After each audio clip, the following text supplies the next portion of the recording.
एक रहस्य में गुफा। एक बार की बात है, एक छोटे से गांव के पीछे एक घना जंगल था। उस जंगल में एक बहादुर और दयालु आदमी रहता था जिसका नाम जॉर्ज था, और उसके साथ उसकी बेटी लूसी भी रहती थी।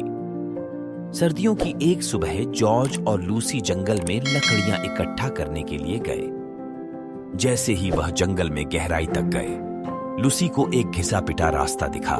लूसी ने उस रास्ते का पीछा किया और वह एक विशाल गुफा के पास पहुंच गए। उत्सुकतावश लूसी ने अपने पिता से गुफा के अंदर जाकर पता लगाने का आग्रह किया। गुफा के अंदर बिल्कुल गुप्त अंधेरा था। जॉर्ज ने एक मशाल जलाई और पूरी सावधानी के साथ वह दोनों गुफा के अंदर गए। दीवारों पर दुर्लभ प्रकार की तस्वीर और एक अनोखी भाषा में कुछ लिखा हुआ था, लेकिन वह दोनों यह नहीं समझ सकते थे। वह और अंदर की तरफ बढ़े। लूसी का पैर एक अजीब से पत्थर पर पड़ता है। अचानक एक धीमी आवाज सुनाई दी और एक रहस्यमय कमरा खुल गया। उन्हें एक छुपा हुआ संदूक मिला जिस पर प्राचीन कलाकृतियां बनी हुई थी। जॉर्ज झिझक रहा था, लेकिन लूसी बहुत ही उत्सुक थी उसे देखने के लिए। उन्होंने काफी सोच विचार के बाद उस संदूक को खोलने का फैसला किया। संदूक से एक विशाल रहस्यमय मूर्ति बाहर निकली। उन्होंने उसे जैसे ही छुआ, गुफा में एक तेज आवाज गूंज उठी। छत से चट्टानें गिरने लगी। वह फौरन बाहर की तरफ दौड़ पड़े।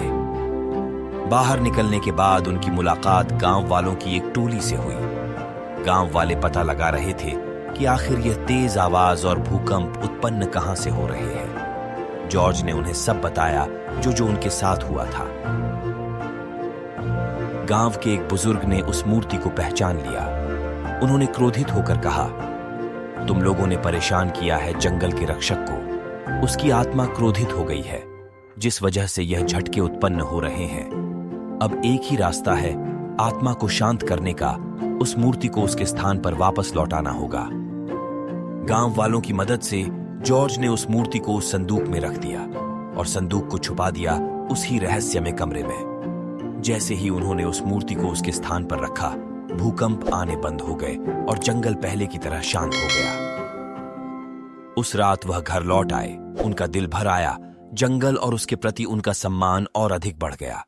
उन्होंने अपनी कहानी सभी गांव वालों को बताई। यह कहानी उन्हें याद दिलाती है रहस्य में संरक्षक और जंगल के प्रति सम्मान।